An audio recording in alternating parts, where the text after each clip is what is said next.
Mula sa 702 DZAS, Agapay ng Sambayanan. Narito na ang programang mag-uugnay sa iyo tungo sa wastong kamalayan sa batas. Praktikal na talakayan ng mga alituntunin at balitaktakang may kaugnayan sa mga patakaran ng bayan. Kinilala sa Golden Dove Awards bilang Best Documentary Program. Ito ang Tabas ng Batas!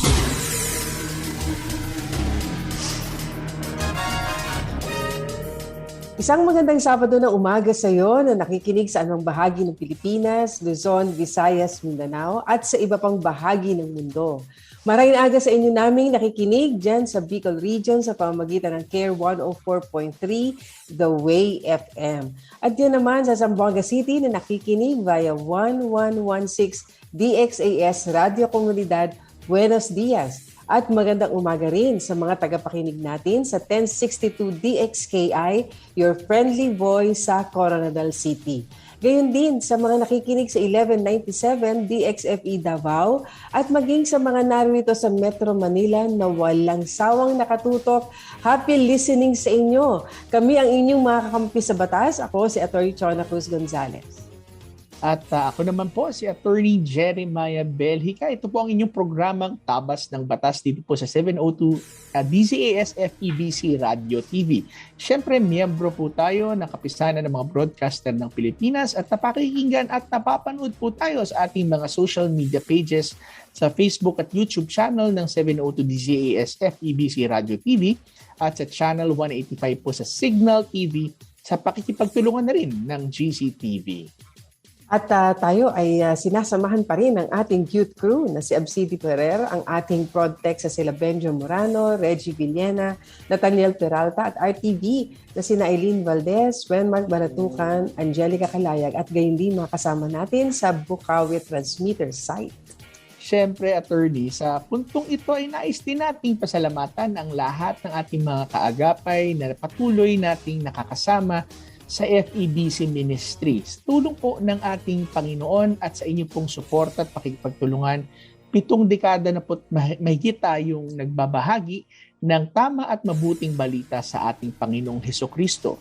At sa mga gusto pong maging bahagi ng ministeryo ng FEBC, ay maaari po kayong mag-message sa amin pong Facebook page ng 702 DZAS FEBC Radio TV o pwede po kayong bumisita sa website natin sa donatenow.febc.ph. Yan po ay one word, no? donatenow.febc.ph para naman po sa iba pang mga detalye. Alright, so bago tayo magpatuloy, attorney, ay pakinggan muna natin ang pagkaing pasto. Ang sabi, huwag kayong makiayon sa takbo ng mundong ito. Sa halip, hayaan ninyong baguhin ng Diyos ang inyong pag-iisip upang maunawaan ninyo ang kanyang kalooban.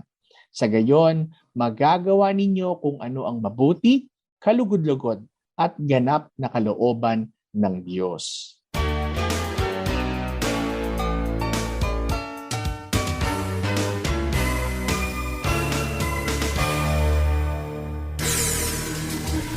Ito po ay aming inaanyahan na makibahagi sa ating diskusyon ngayong umaga. Kaya kung meron kayong komento, lalo na, kung meron kayong katanungan, maaari niyo po ipadala yan sa amin sa ating Facebook page, ang Tabas ng Batas FEBC. At habang naroon po kayo, please like and share.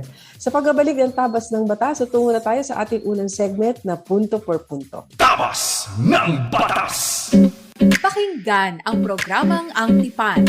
Any day, anytime sa Spotify. Ang Tipan, kasaysayan ng mga Bible hero at katangi-tanging mga pinuno. Sundan yan at ang iba pang mga programa. Like and follow 702 DZAS FEBC Radio TV sa Spotify.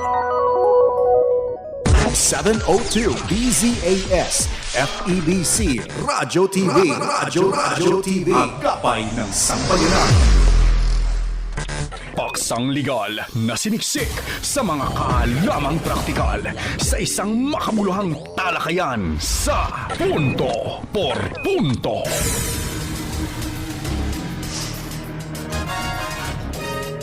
Okay, so tayo ay nagbabalik po muli dito sa ating programang Tabas ng Batas. Ako pa rin po, si Attorney Jeremiah Belhica. At ako naman po si Atty. Chona Cruz Gonzalez at nasa unang segment na tayo, ang punto per punto segment. At ano ba ang ating pag-uusapan na batas na alam natin makakatulong, lalo na sa ating mga business owners, no? Ngayong January, alam naman natin lahat mag-renew ng mga permits and licenses. So very, very interesting and very helpful itong ating pag-uusapan.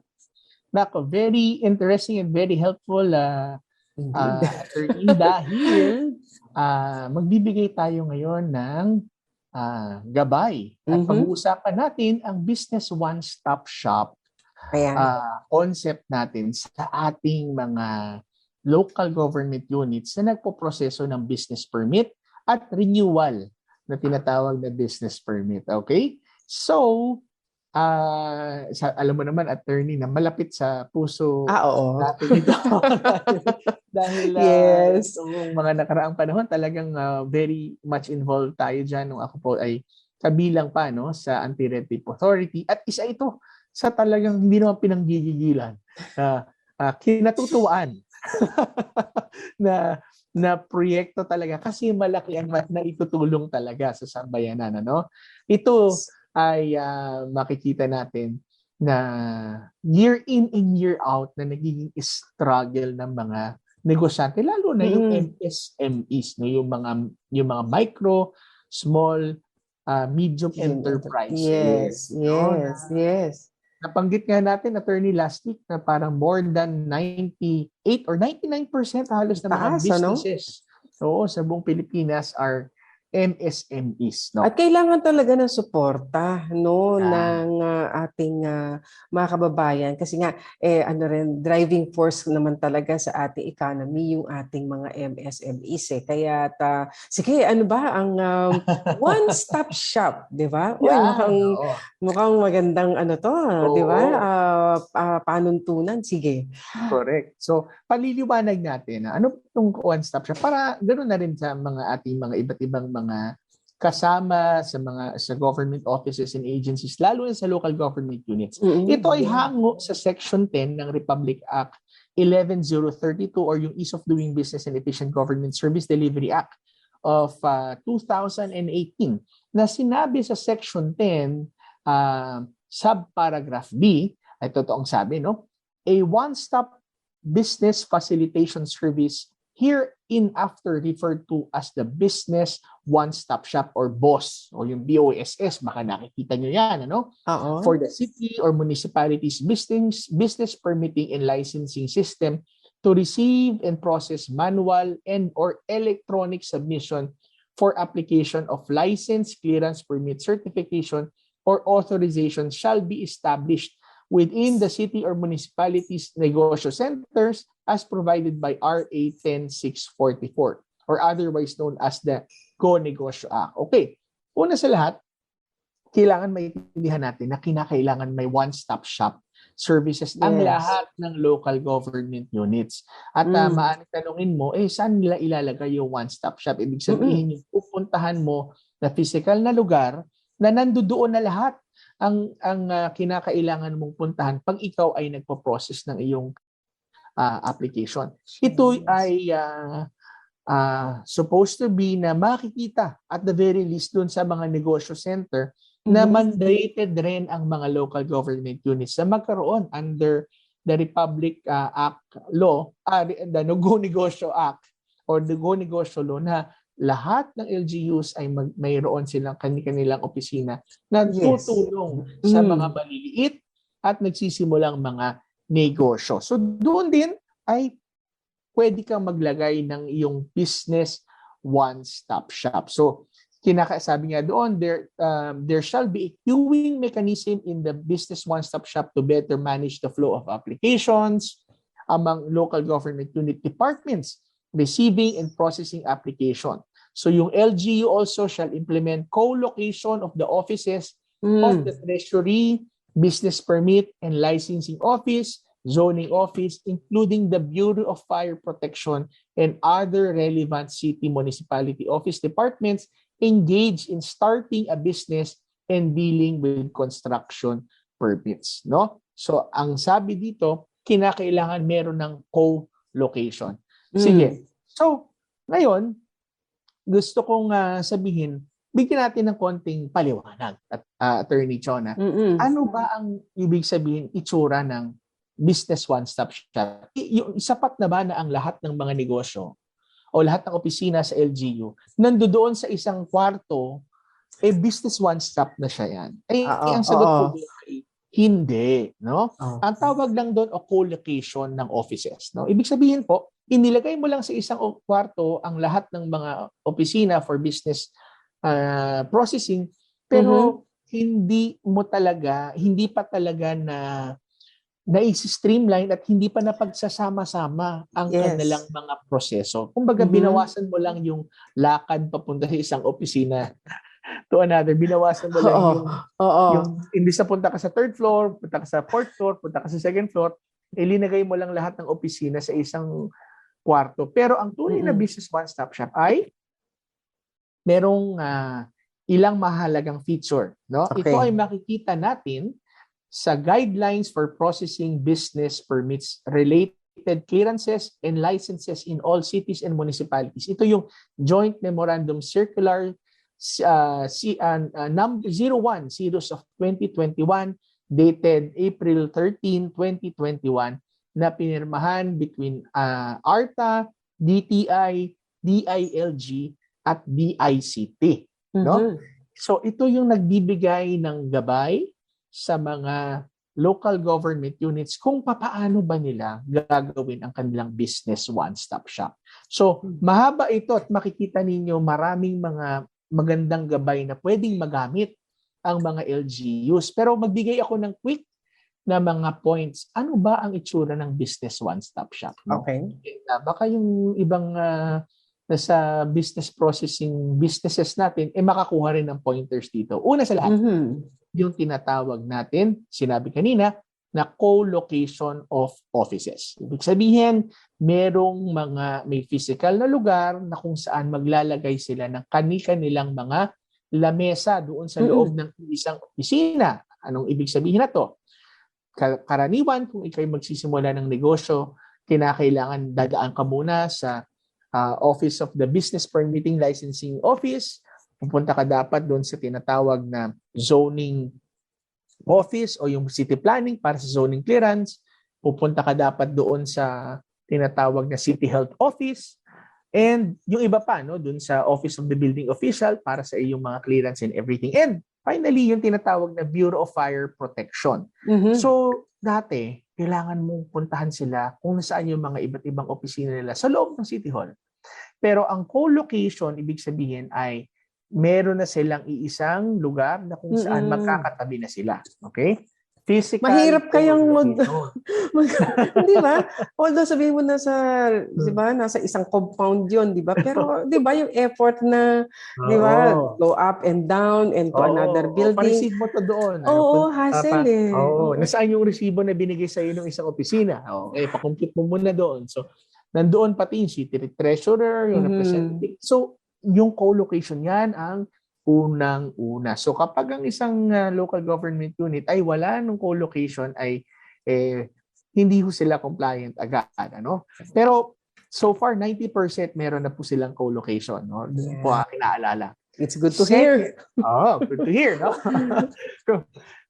Second ho, yung tinatawag na concierge type system. Ano po yung concierge type system? No? Yung meron kang ibig sabihin, ang concierge type is meron lang isang lamesa o isang taong tagatanggap ng lahat ng mga requirements para doon sa lahat ng mga offices na yan. Tandaan niyo yan. Ano? So, mahalaga yan, attorney, kasi ibig sabihin, lahat ng 6 na opisina na yan o 5 o 6 na opisina, lahat sila yung mag-uusap-usap dapat. At sasabihin nila, Office A, ano bang kailangan mo? Isulat mo dyan. O Office B, ano bang kailangan mo? Isulat mo dyan. O Office C, anong kailangan? So once na naibalunbo na nila yon sa isang listahan, yun ngayon ang hihingin kay Juan de la Cruz at Juana de la Cruz na, ito po yung listahan ng lahat ng inyo pong kakailanganin para sa aming lahat na po yan. Kaya Good. maganda ang tinatawag na concierge system.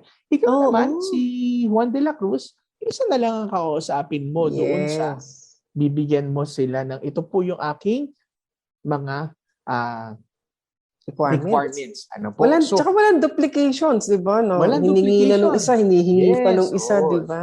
Yan, oo, walang. Kasi nawawala yung silo system na tinatawag. Yes. No? Oo. So, nag-uusap-usap sila. So, yung tinatawag na concierge type system. Ano po? And, okay, so, ang number 3 naman at tinatandaan po natin is yung tinatawag na 3 simple step process lamang po. Ibig sabihin, yung first step is yung submission po ng inyong requirements. Pag sinabit po yung requirements, agad-agaran po nilang titingnan yan kung kumpleto at ano yung kulang.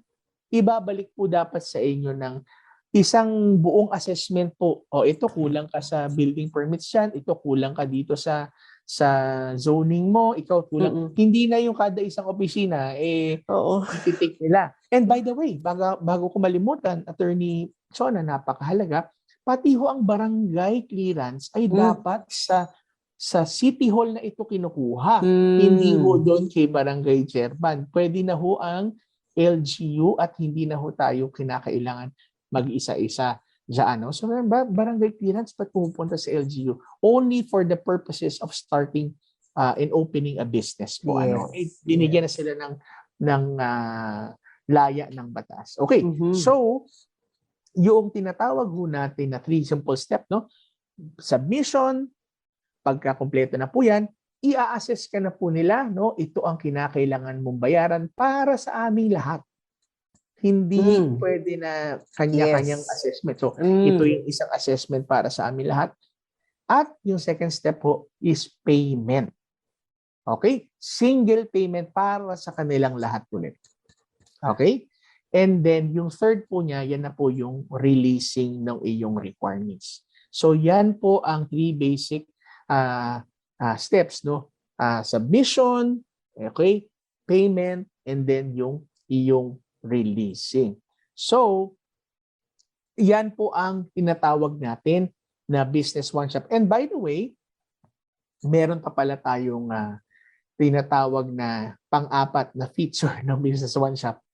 Stop shop, ito po yung back room na kung saan sila co-located, doon po sa back room naman, doon naman po sila nag-exchange ng kanila pong mga documents. So katulad din sinabi mo kanina, attorney, doon sila nagbibigayan ng kanilang mga requirements. Oh, ito yung requirements ni business A, no? Ito yung kanilang requirements. So hindi na ho kayo pinaiikot. Ang key ho dito, mga kaagapay, no? At attorney, hindi na si Juan de la Cruz or si Juana de la Cruz ang umiikot sa mga opisina.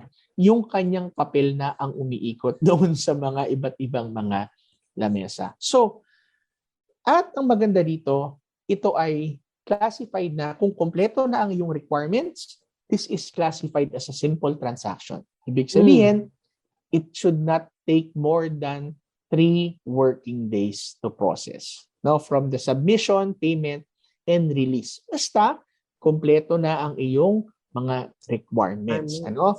Marami pang mga ibang mga aspeto dyan na maganda nating madiscuss siguro sa part 2 na discussion ko na to, attorney, next week. Pero tandaan ho ninyo na ang next phase po na to at requirement na rin sa lahat ng LGU is sila ay makapag-automate ng kanilang business licensing process. Pero lagi nga po nga itong sinasabi at pinapaalala sa mga tao, hindi ka pwede mag-automate until mag-streamline at mag-re-engineer ka ng iyong proseso. Kasi nga, hanggat hindi mo nagagawa yung tinatawag na 3 simple steps na yan without automating, ay mahirap mong i-automate ang hindi re-engineered at hindi streamline na process. Kasi mangyayari, pumapasok din yung mga unnecessary requirements doon sa automation mo. Pero maganda dyan ang Department of Information Communications Technology at ang DILG ay nagbibigay na rin ng mga libreng softwares sa mga local government units. So, hindi nila kailangan gumastos kung gusto nila Mm-mm. para mapabuti at mapaganda ang kanilang mga business permit. At hindi lang pala sa business permit ito, attorney, pati sa building permits. So, yan ho, no? So, patuloy ho natin itong antabayanan, ano? At patuloy pa ho natin i-push, no? Ito yung streamlining at automation po ng ating pong business permit. And just recently, ay nilaunch din, no? Yung tinatawag na Philippine Business Hub. Ito yung tinatawag na Central Business Portal na kung saan online na rin ang lahat ng mga registration from SEC, BIR, SSS, PhilHealth, Pag-ibig, pati na rin sa mga local government units. So, congratulations po sa lahat ho na nagtutulak na to sa Anti-Red Tape Authority, sa Department of Trade and Industry, DILG at DICT. At subukan ho natin at magbigay ho tayo ng feedback sa kanila. Yes, No? Tandaan po natin yan, business one-stop shop o yung boss na tinatawag. And makikita nyo yan ngayon sa mga local government units dahil panahon ng business renewal ngayon. Yes. Okay, Kaya nga so, napaka-importante nitong discussion na ito dahil biro mo no kung maano na natin to no yung talagang fully implemented in all of the LGUs you can just imagine kung anong klaseng tulong ang maibibigay dito sa ating mga mamamayan lalo na nga no yung ini-encourage pa naman natin 'di ba yung entrepreneurial spirit sa ating mga lalo mga kabataan para hindi sila ma-discourage naman, kailangan maipresenta natin sa kanila na ganito ang proseso, ganito ang mga hakbang, simplified, orderly, at maganda nga talagang digitize na nga din, at ang mga susunod ng mga hakbang riyan, para naman hindi lang natin, kasi syempre paano mag-flourish yung business kung hindi magsisimula ng maayos, di ba? So, ito pa lang ay napakalaking tulong na, kaya nga, ease of doing business. Di ba? Na mapadali ang hindi lamang pag-nenegosyo, kundi yung pa nga pagsisimula na magtatag ng isang negosyo.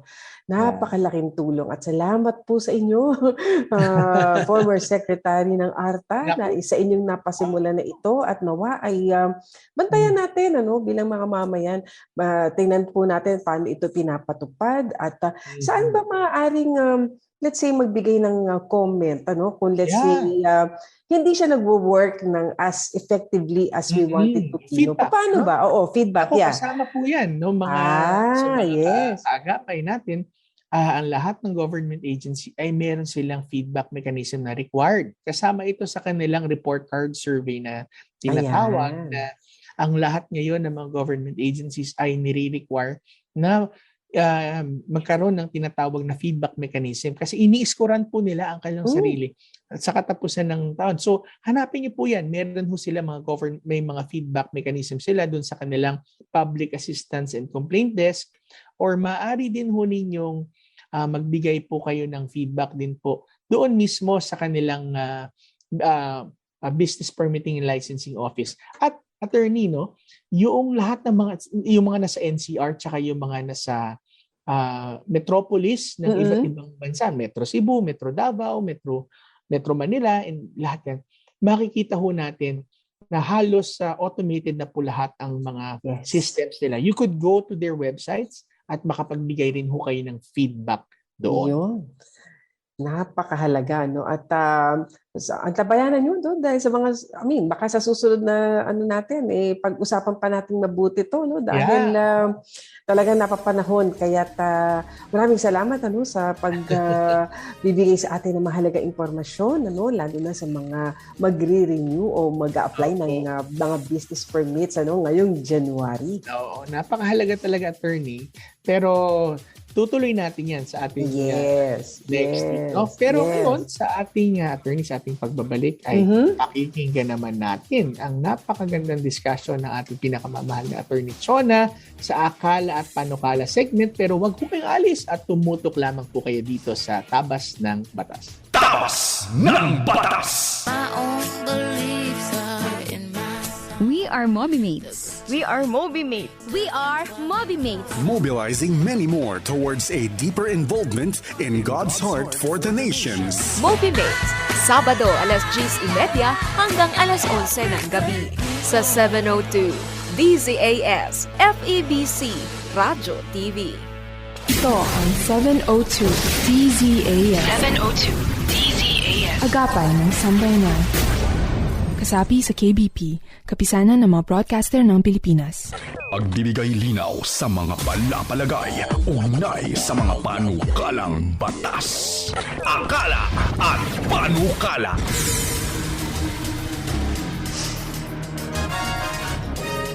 Okay, so tayo po'y nagbabalik muli dito sa Tabas ng Batas. Kasama niyo pa rin po kami. Ako po si Attorney Jeremiah Belhica. At ako naman po si Atty. Chona Cruz Gonzales. At nandito na tayo sa ating ikalawang segment, ang Akala at Panukala segment. At bigyan daan natin ang Senate Bill 1282. Ito ay may kinalaman naman. Itong kanina ay of course parang bilang tulong. At ako, kung na-miss nyo yun, balikan po ninyo yung ating naging talakayan sa ating punto per punto segment. Dahil talaga napaka-importante pong malaman natin. So kung doon ay of course yung one-stop shop, business one-stop shop na ating patuloy na isinusulong. Meron naman ding isang panukalang batas dito, providing for support for the growth and development of barangay micro-business enterprises.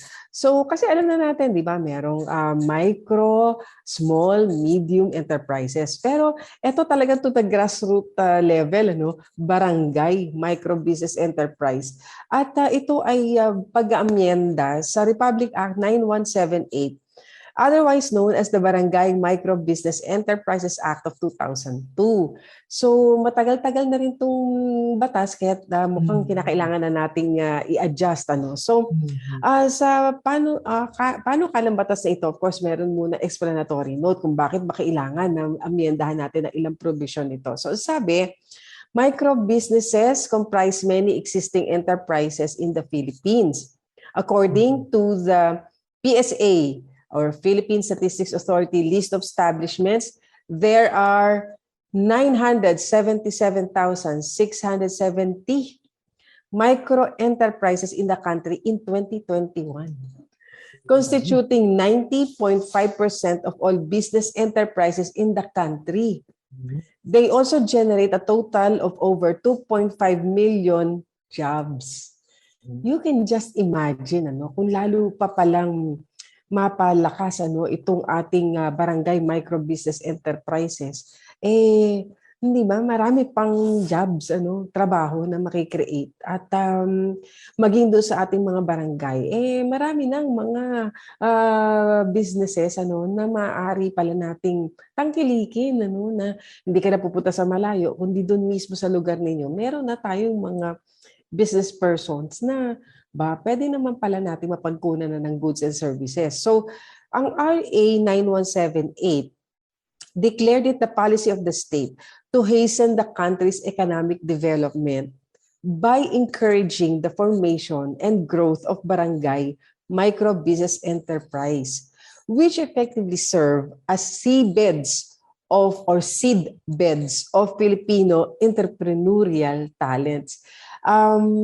Kasi di ba sa ibang bansa, laging sinasabi nga as compared to the way we are dito, daw talagang mga bata pa lang ini-encourage na, di ba, na go to business, hindi ba, mag-buy and sell, or basta doon sa ganung larangan, magkaroon na ng pagsisikap sa murang edad pa lamang. Dito kasi sa atin, di ba, parang mag-aaral para magkaroon ng magandang trabaho, makapag-empleyo. Pero sa ibang bansa nga, bata pa lang, tinuturuan na magnegosyo. So, parang isa rin ito sa mga paraan para mahikayat ang ating mga kababayan na gawin nga yan. At ang sabi pa rito, the law recognizes this sector's role in economic growth and employment and ensures that establishments registered as BMBEs are provided with certain incentives. So, ayan, may incentives pa para lalong mahikayat yung mga kababayan natin. So, incentive na yung mabilis na ngayon na mag-register, na magkaroon ng permit, etc. Kasi kailangan naman din yun para matulungan naman natin ang ating mga LGUs. Pero at the same time, dito naman, meron din tayo pinoprovide daw ng mga incentives para mahikayat pa natin na magsimula nga ng businesses itong ating mga kababayan. At ang madalas dito yung tax exemption. So isa yan. Exemptions from minimum wage law and priority lanes or windows for credit facilities with financial institutions. Kasi marami sa ating kababayan naman gusto naman magnegosyo, merong idea, at meron namang pagpupursige, kaya lang walang kapital. Yeah. So, aside from being tax exempt daw from minimum wage law, pwede din daw bigyan natin ng incentive for credit facilities na may priority lane. Ibig sabihin, mauuna sila, hindi mahihirapang mag-secure ng loan for their businesses. At despite these incentives daw, kasi in place na yan, naririyan na yan, a relatively small number of micro-businesses are registered as BMBE. So, nakakapanghikayat na nga, yung ganung mga insentibo, pero parang hindi pa ganun karami ang nag-a-avail. Kaya, based on the latest report of DTI, there were only 28,531 businesses registered as BMBE since the DTI started accepting application in January of 2016. So, 'di ba? Ano na tayo ngayon? 2023 na. So, ang konti pa rin, Kaya a revisit of Republic Act 9178 is needed to ensure that its provisions are still relevant and it reflects the present needs of the BMBE industry. Currently, BMBEs are still recovering from the effects of the pandemic and are still enduring further business shocks because of natural calamities such as typhoons and global economic events such as, of course, Russia and Ukraine conflict. Kasi nahirapan din siya yung mga kababayan natin na mag-put up ng business kasi nga, di ba, ang taas ng presyo ng gasolina. Of course, andyan din yung pagtaas ng, not to mention, di ba, yung supply ng raw materials. So, at syempre, pagdadala dito from the provinces, yun na nga, syempre meron na, nakapatong na doon yung costings nila. Kaya, medyo nahirapan din naman.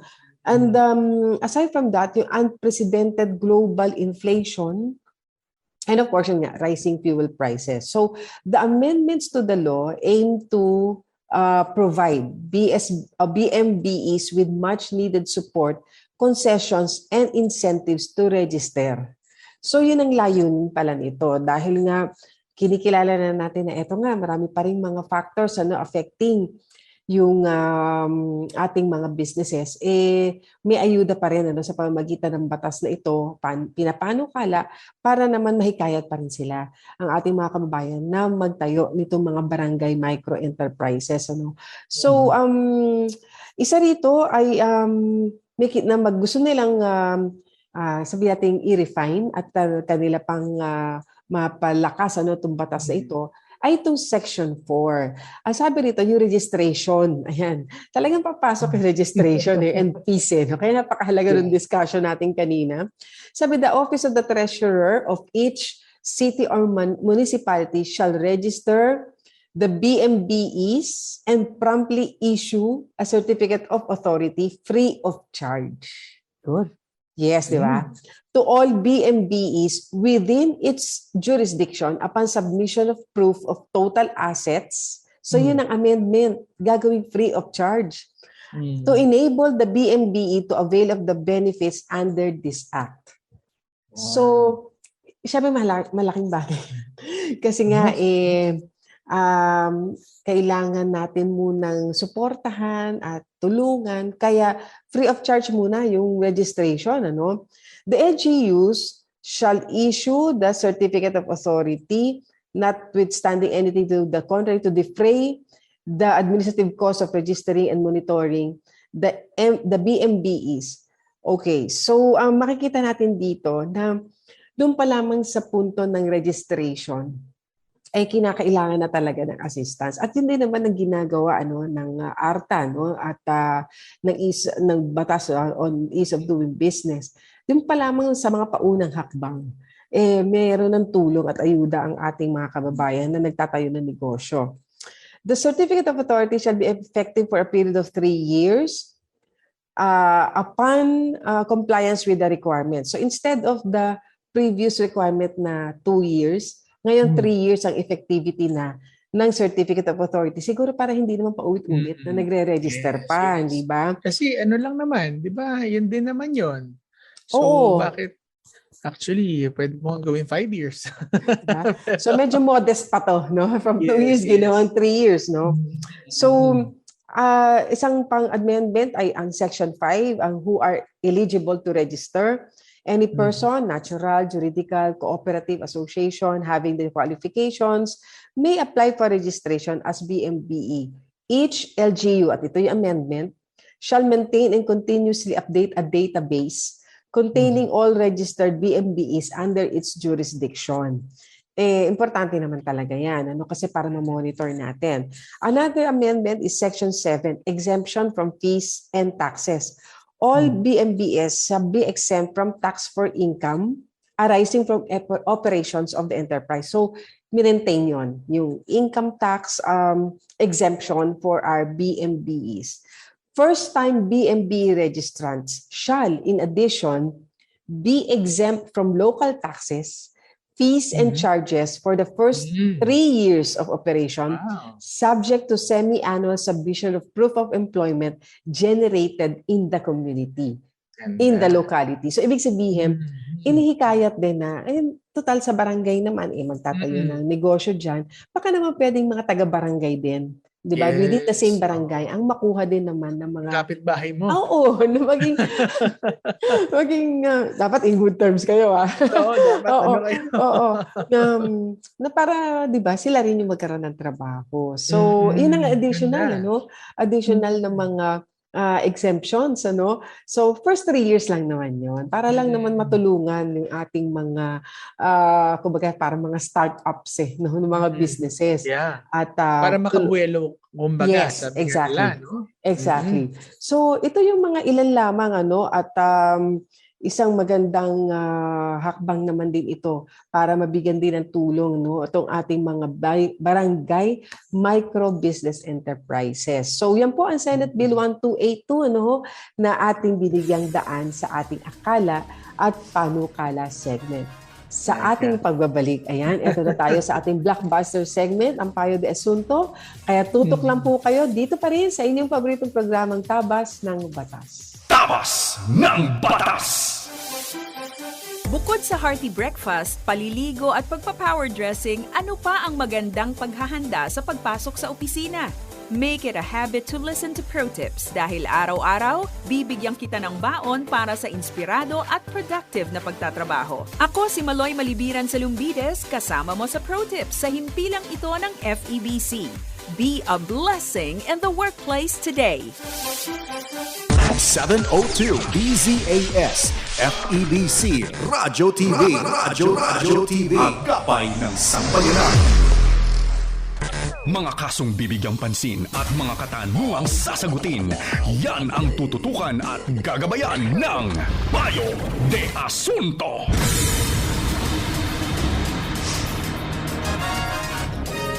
Alright, so tayo po'y nagbabalik na muli dito sa ating Tabas ng Batas at panahon na para subukan namin sagutin ni Attorney Chona ang iyong mga katanungan sa Payo de Asunto segment po natin.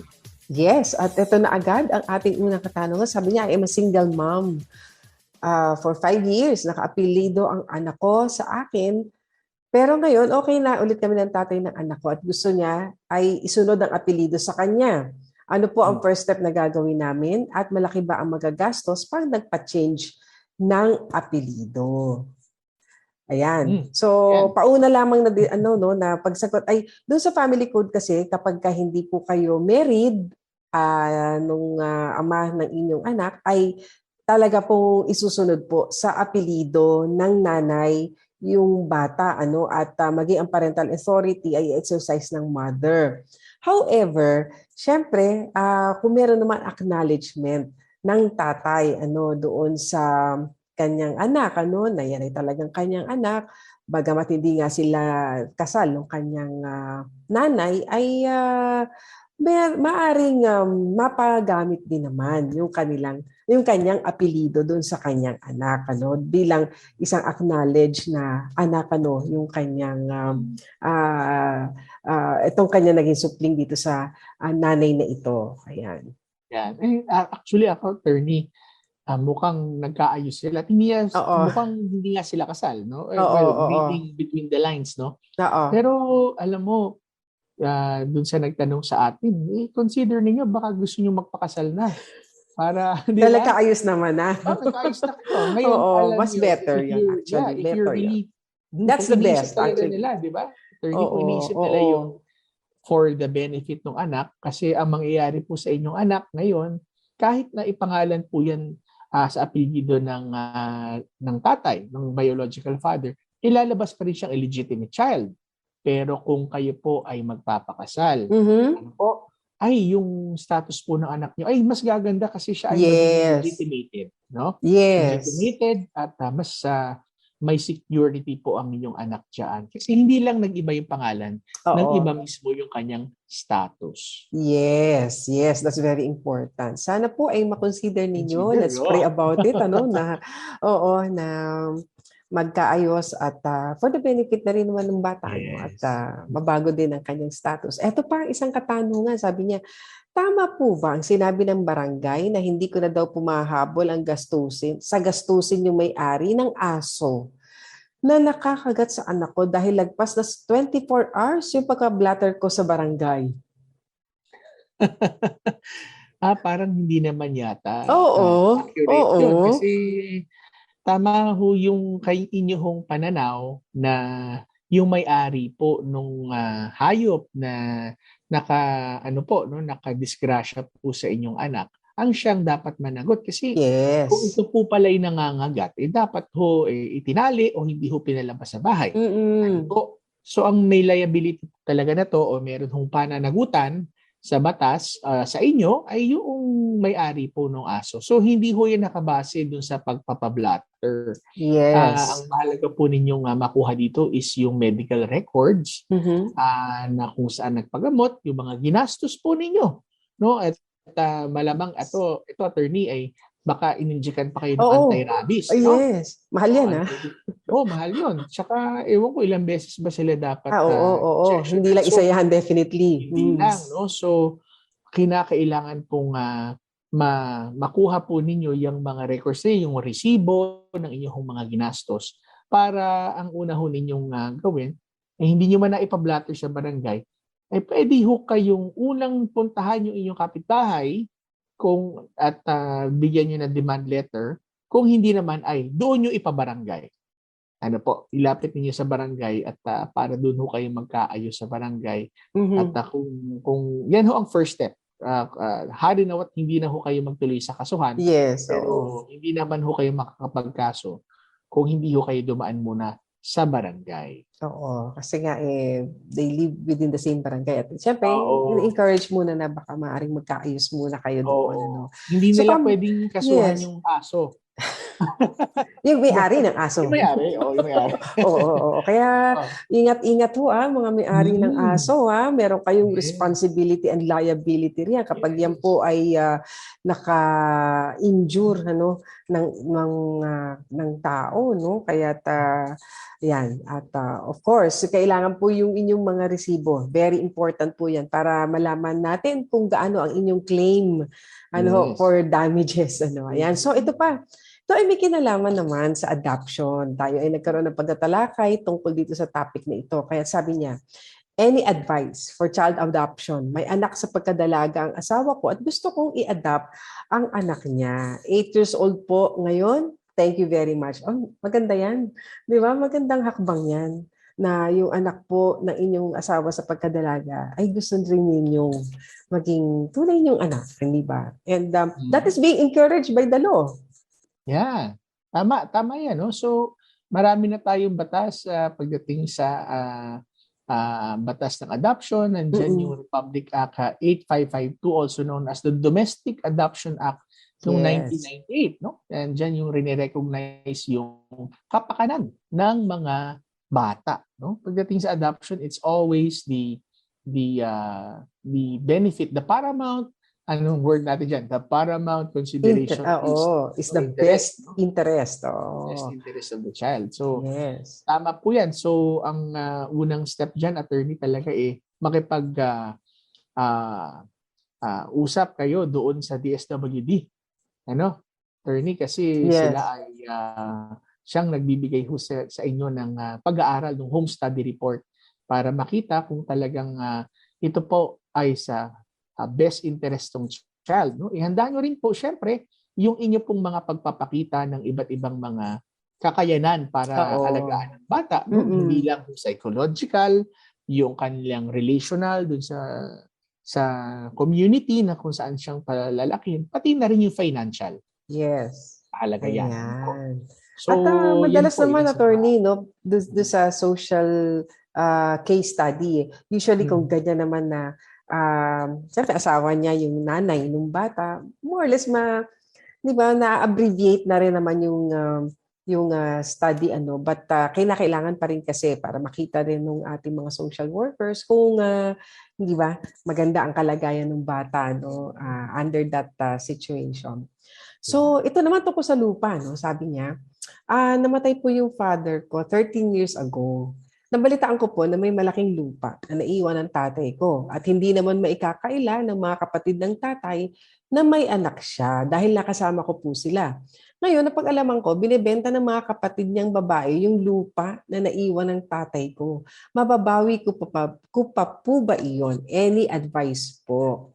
So, syempre, kailangan we have to go by the documents. So, yun doon po ba sa title na sinasabi ninyo na nakakasaklaw doon sa lupa na naiwan ng tatay nyo, pangalan po ba ng tatay ninyo ang nakalagay? Siya lang po ba? Kasi baka mamaya po, mga magkakapatid yung nakalagay, isa lang pala ang tatay ninyo sa may-ari ng lupa. Or baka iyan po ay sa mga lolo at lola pa ninyo nakapangalan. So, magkakaiba-iba po kasi ang aming pagsagot diyan sa katotohanan na sino ang nasa titulo, pangalan ng nasa titulo ng lupa na yan na pinag-uusapan po natin. Kasi kung yan po ay meron talagang bahagi riyan ang tatay ninyo, bagamat hindi kanya lahat, kayo bilang tagapagmana, meron pa rin kayong share yan. Kaya, attorney, talagang isa sa mga bagay na mahalagang matukoy, no, kapag ikaw ay merong magulang na yumao na, is yung tinatawag na settlement ng estate nila. No?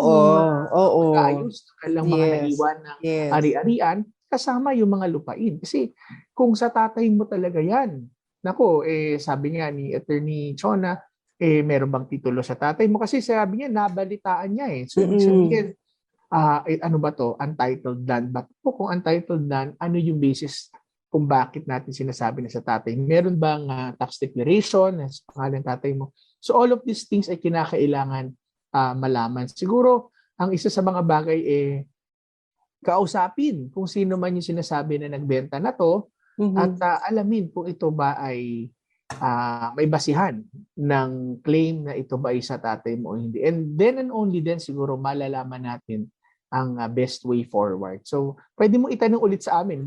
Makuha mo lang siguro yan lang mga points na yan. Yung sa ating katanungan, parang follow-up, pero hindi niya nailagay yung unang yung unang naging katanungan pinadala sa atin. Ganun pa man, sabi niya, kay mama po talaga nakapangalan yung rights sa lupa. Pero nagkaroon po ng problema, kaya isinalin po sa pangalan po ng kapatid ni mama. Sinalin lang po nung panahon na sinalin lamang po sa kapatid po niyang isa dahil nagka-problema po. Si mama yung nagbabayad ng lupa, 17,000 yun. Siya po ang pursigido sa pagbabayad. Tapos ngayon po inaangkin na sa amin. Paano naman po napundar namin doon? Yan po ay mana. Tapos po inaalisan po nila ng parte ang aking mama. So medyo Medyo hindi po gano'ng kalinaw. Ano po itong inyong dinudulog sa amin. Rights, no? Rights. So, pero, ayun. Rights siya na sa mama niya una, pero isinalin sa kapatid. 17,000 yung kanilang ibinayad. Oo. Pero alam mo, attorney, nangyayari yan minsan, ano? Kasi hindi maipangalan sa'yo, papangalan mo sa iba. Oo, Kasi, oo. pero kung malinaw ang usapan, siguro meron ba kayong kasulat na talagang sa nanay mo yan? Oo. Kasi ito yung tinatawag, attorney, na trust, no? Na yung dahil magkapatid. Dahil magkapatid, no? So yung trust agreement na yan, inaalaw naman ho ng batas yan na yun nga, no? Pinagkatiwala lamang, pero kinakailangan may malinaw na basihan at katunayan na ito ay hinahawakan ng kanyang kapatid para for in behalf ng iyong nanay. Yes. Ano? So, sabi niya noon, ang nanay daw ang nagbayad ng lupa, no? 17,000 pa daw. No? So, meron ho ba kayong mga katibayan na ang nanay nagbayad? May mga resibo ho ba kayo? At ano ho yung mga ibang mga katunayan na ang nanay ang siyang tunay na may-ari? Kasi, attorney, kung hindi man akulang man ang kanilang dokumento na magpapakita na yung lupa ay sa nanay, ay baka naman maaaring ipare-imburse anumang mga gastos na iginastos ng nanay para maibalik naman sa inyo, no? Kung ano man yung kanilang pinagkakautangan. Yes. Oo, kasi hindi natin masagot yung tungkol dun sa sa rights, kasi yung ba merong proper documentation ng pagsasalin dun sa kapatid insofar as the government is concerned ba kung ito po ay sa gobyernong property, no, at sila may karapatan doon. Yun hubang kapatid na ng nanay ninyo ang recognized no na beneficiary, or di ba, marami pa tayong katanungan dito. So if you can clarify po yung mga ganitong bagay, pakisend po ulit sa amin. Ito pa isa, ang rights po ay hindi pa awarded ng government. Ayan, maari pa rin po bang paalisin ng government yung mga nakatira sa lugar po namin? Kung wala kang pinanghahawakan, hindi ba, attorney, na anumang bagay na mula sa government, government property po yan. Kaya't anumang oras na kailanganin ng gobyerno para po sa mga proyekto, mapapaalis po talaga ang mga nakatira riyan. Although, attorney, meron tinatawag nga tayo na UDHA o yung Urban Yes. Housing Act, no? At doon kadalasan ito'y tinatawag na Lina Law. Dahil si Senator Joey Lina ang principal author.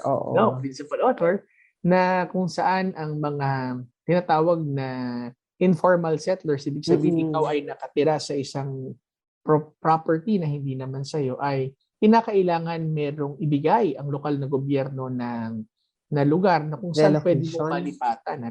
And preferably doon sa area na kung saan din sila natagpuan, yung mga relocation. So, maaari kayong paalisin ng may-ari, hindi lang ng gobyerno kung sino man may-ari.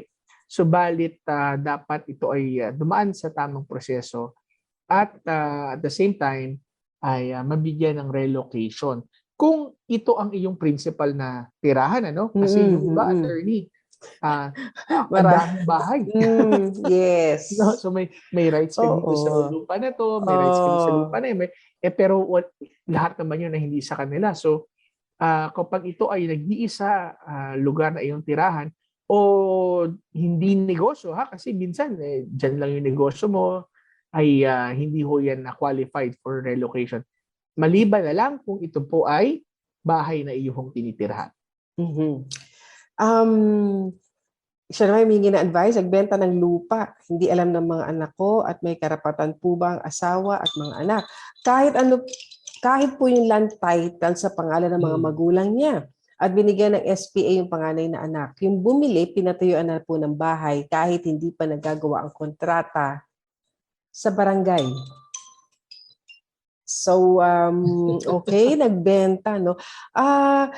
Maaari po kasi magbenta talaga ng property yung kung sino yung, di ba, nakapangalan doon sa titulo. Or kung hindi man siya, ay gagawa po siya ng special power of attorney in favor of another person 'di ba? Specifically nakalagay na maaari niyang ibenta yung property noong lot owner, ng property owner na nakapangalan po sa titulo. So, ngayon with regard naman doon sa wala pang kontrata no sa barangay, actually po ang kailangan po ay deed of sale. Yun yung kontrata, no? Yun po yung dokumento kung kayo nagbebenta, either yung owner na nakalagay ang pangalan sa titulo or kung sino man yung binigyan niya ng special power of attorney to sell that property, specific property, ano po. Kaya parang hindi po naman kinakailangan ang intervention, approval or anything ng barangay doon. Ayan. Okay, anong dapat gawin para ma-sure ko na magsustento pa rin ang tatay ng baby ko sa amin? Kahit na po nakapaghiwalay na po siya sa akin, hindi ko alam ang gagawin ko po. Ay, attorney, mahalaga na malaman natin na kahit ikaw ay kasal o hindi kasal, basta anak mo yan, ikaw ay merong tungkulin sa batas. At hindi lang sa batas, syempre, meron ka ring moral duty to really support, no? Yes. Support your child. Or your children, no? So, meron ho kayong karapatan na humingi ng sustento po sa tatay. Bagamat ang sustento po ito ay walang hard, fast amount kung magkakano. Pero nakadepende ito sa availability at kakayanan ng tatay ng bata na magbigay ng sustento. At normally, ito ay pinag-uusapan at maaaring ilagay sa kasulatan between the parties. Pero kung sa kabila nun ay wala pa rin hong binibigay na sustento, ay maaari ho kayong magtungo sa korte and to demand that a support be given sa inyo pong anak. At ito po ang korte po ang siyang magsasabi na kung magkakano. No? Pagkatapos syempre pag-usapan at malaman nila ay ito ho aking kinikita, kumikita po ako ng 50,000 naman at ito lamang po ang aking. So, diyan po, doon ho ay babase ang korte sa pagbibigay ng amount, no? Na hindi naman pwedeng tanggihan. At pag tinanggihan po yan ng tatay, ay maaari po siyang makontempt sa korte at maaari pa hong makulong. At hindi lang yan, attorney, kung criminal case ay meron na rin yan sa ngayon. Pausi. Tawag na violence against women and children. Ito ay maaaring maging basis ng pag-file ng violence against women and children on the ground ng economic violence. No? Yes. So, ayan. Pero normally, ayaw naman nila yan kasi gusto lang na masustentuhan yung bata. Yan na lamang ang ating panahon na maigugugo sa ating Payod Asunto dahil tayo po ay patapos na sa ating programa. Pero kung hindi nyo napakinggan yung ating naging kasagutan, pwede nyo pa rin balikan sa ating Facebook page ang 702 DZAS-FEBC Radio o sa Tabas ng Batas FEBC. At kung hindi pa po namin nasagot ni Atty. Shona ang inyo po mga katanungan, pwede niyo pong abangan sa susunod na mga Sabado at amin pong susubukan sagutin ito. Sige po, tayo na ngayon ay dadako sa ating hong prayer time. Panginoon, makapangyarihan sa lahat, kami po ay nagpapasalamat sa pagkakataon na muli pong makapag-usap and to tackle the questions and inquiries ng mga amin pong mga kaagapay. Dalangin po namin na ikaw po ang siyang aming maging tagapagtanggol at ikaw po ang magbigay ng kasagutan sa bawat kaguluhan at kapayapaan sa bawat kaguluhan, O Diyos, na nangyayari sa bawat buhay. Lord, we pray that you continue, Lord God, to move and to touch every listener and every family, Lord God, representing this place. Sa iyo namin ibinabalik ang lahat ng kapurihan at pasasalamat sa pangalan ni Jesus. Amen at amen. Salamat kaagapay sa mga tumutok sa radyo at online via Facebook at YouTube at sa Channel 185 sa Signal TV through ang ating partner na GCTV. Kami po ang inyong mga kakampi sa batas sa tuwing Sabado ng umaga. Ako po ang inyong pong kaibigan kasama si Attorney Jeremiah Bellica. At ako naman po si Atty. Chana Cruz Gonzales. Nag-aanyaya sa inyong lahat na samahan kami sa susunod na Sabado sa parehong oras at himpilan. Kaya't lagi po nating tatandaan, kung uunawain at susundin, kakampi mo ang batas. Nais po namin makarinig mula sa inyo. Para sa mga kuro-kuro, mungkahi o mga bagay na nais ibahagi sa palatuntunang iyong napakinggan, sumulat lamang sa 702 DZAS, Agapay ng Sambayanan, 1 Corporate Center, 46th floor, Doña Julia Vargas Avenue, corner Meralco Avenue, Ortigas Center, 1605, Pasig City. O mag-email sa dzas info@febc.ph.